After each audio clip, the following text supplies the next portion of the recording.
सूरत लहब मक्की सूरत है, 5 आयतों पर मुश्तमिल है।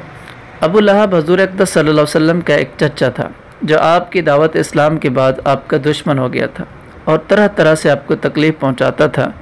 जब हज़रत सल्लल्लाहु अलैहि वसल्लम ने पहली बार अपने ख़ानदान के लोगों को सफ़ा पहाड़ पर जमा फरमा कर उनको इस्लाम की दावत दी तो अबू लहब ने यह जुमला कहा था, तब्बन लका लिहाज़ा जमाअतना, यानी बर्बादी हो तुम्हारी, क्या इस काम के लिए तूने हमें जमा किया था।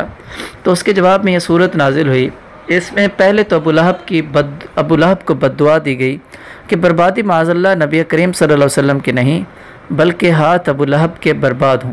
अरबी मुहावरे में हाथों की बर्बादी का मतलब इंसान की बर्बादी ही होता है। फिर फरमाया गया कि वो बर्बाद हो ही गया है, यानी उसकी बर्बादी इतनी यकीनी है जैसे हो ही चुकी। चुनाचे जंग बदर के 7 दिन बाद उसे ताउन जैसी बीमारी हुई जिसे आदसा कहते हैं। अरब के लोग छूत छात के कायल थे और जिसे आदसा की बीमारी होती उसे हाथ भी नहीं लगाते थे। चुनाचे वो इसी हालत में मर गया और उसकी लाश में सख्त बदबू पैदा हो गई, यहाँ तक कि लोगों ने किसी लकड़ी के सहारे उसे गड्ढे में दफन कर दिया। तब्बत यदा अबी लहब व तब, हाथ अबू लहब के बर्बाद हों और वो ख़ुद बर्बाद हो चुका है।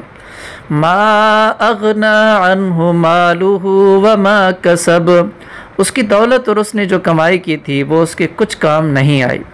सयस्ला नारन ज़ात लहब, वो भड़कते हुए शोलों वाली आग में दाखिल होगा। भड़कते शोलों को अरबी में लहब कहते हैं। अबू लहब भी उसको इसलिए कहते थे कि उसका चेहरा शोले की तरह सुर्ख था। कुरान करीम ने यहाँ दोज़ख के शोले के लिए यही लफ्ज़ इस्तेमाल करके ये लतीफ़ इशारा किया है कि उसके नाम में भी शोले का मफ़हूम दाखिल है। इसी मुनासबत से उस सूरत का नाम भी सूरतुल लहब है। वम्रअतुहु हम्मालतल हतब, और उसकी बीवी भी लकड़ियाँ ढोती हुई। फ़ी जीदिहा हब्लुम मिन मसद, अपनी गर्दन में मूंज की रस्सी लिए हुए।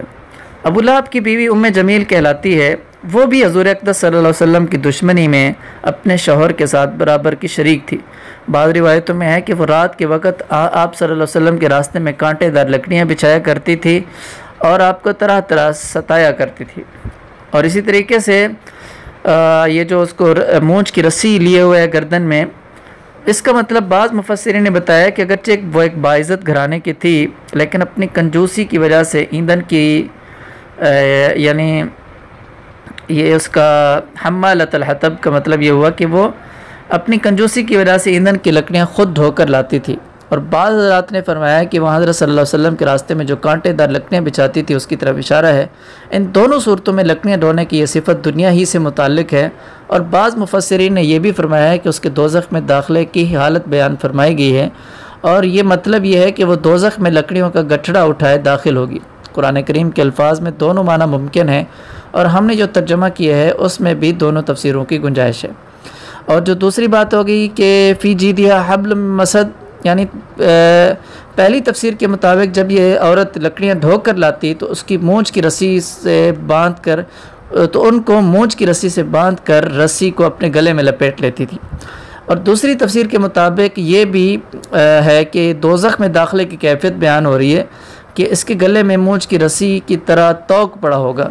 वल्लाहु आलम बिस्सवाब। इसके बाद अब सूरत इखलास की तरफ आगे बढ़ते हैं।